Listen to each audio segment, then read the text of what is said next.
Na ndugu zanguni niwaambie, mwaka huu tumeingia fainali. Haitajirudia tena kama mwaka 93. Yaani tusubiri miaka mingine 30 kuingia fainali. Tumeingia fainali mwaka huu, tunataka haya yawe ndiyo maisha yetu. Kama tulivyoingia robo fainali, hayo yakawa ndiyo maisha yetu.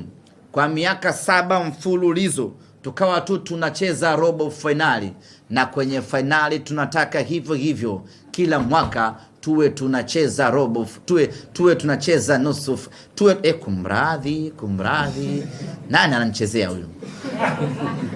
Kila mwaka tuwe tunacheza finali, na hilo linaweze, mnaweze msiniamini hivi sasa, lakini tulivyoingia robo finali ya kwanza mkasema fluke, mwaka huu Simba toboi, mwaka uliofuata Simba kaingia tena robo finali, na baada hapo ikawa ni robo finali mpaka hivi sasa. Na sasa tumeingia finali.